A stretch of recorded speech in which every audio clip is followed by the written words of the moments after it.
almost 90% of the over 2,000 healthcare centers in the country are now on the brink of collapse because foreign aid is drying up. Foreign donors are not allowed to do business with the Taliban government, or if there is one, if the U.S. especially recognizes one. What is the administration and the White House doing to make sure that does not happen? Well, of course, we have great concerns about the impact on humanitarian access to the country, or any impacts to humanitarian access, I should say.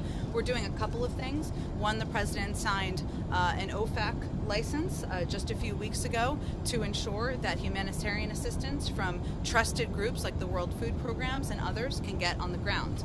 The second step we're taking is working, and our Secretary of State is on the ground in Qatar now, working to see what we can do to get flights up and operational, not just from Kabul, but from other regional airports in the country, because we know that while that's also a part of getting individuals out who want to leave, including the remaining American citizens, it's also the way that a range of assistance will get into the country. So those are a couple of steps we're taking. It is also an issue that we are in close coordination with the UN and with our partners and around the world as well.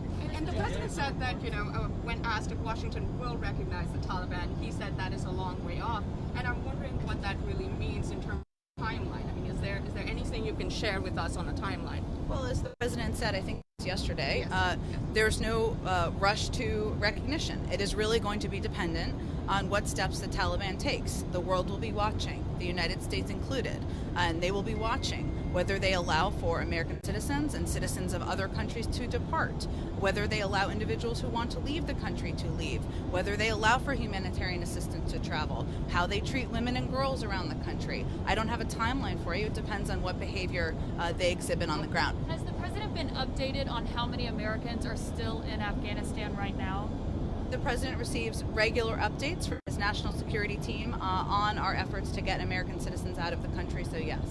Is it still at 100 though? It's just under that. I think the State Department has given numbers that, as you may have seen out there reported over the weekend, there were 4 American citizens who were able to depart over land. That's one of the ways that we are working with American citizens to get out of the country. And obviously our Secretary of State is on the ground in Qatar, I think still as of this moment, and getting Qatari Airlines up and operational is part of our objective as well. I know Secretary Blinken spoke to this a little bit this morning, but can you offer any further clarity on who's stuck on these planes, who are the people, and who is actually blocking them? Is it the Taliban that's keeping... I know there's some issues with documents, but who are these people that are stuck? Are they Americans? Well, again, we're working to get every single American citizen and any individual who has documentation out of the country. And I think our Secretary of State also spoke to this on the ground in Qatar, where he conveyed that he has not received reports, I'm paraphrasing him, so you should quote him directly, that individuals who have documentation have been stopped.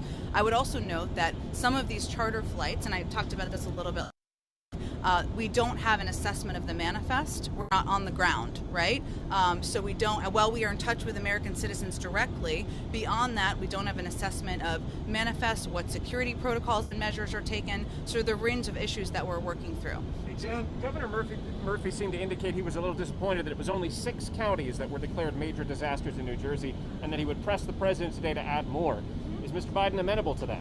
He's quite amenable. I was there in the room when he spoke with Governor Murphy last week, and what he conveyed to him is, you just tell me what you need, and what to help the people of New Jersey to recover, and we're going to work to get you that. So the president's very amenable to hear what he needs. And sometimes these requests just take a moment to process, but the president's been quite focused on pressing his team to act and provide resources as they are requested. Well, the president, a lot of Republicans who don't even acknowledge that climate change is real.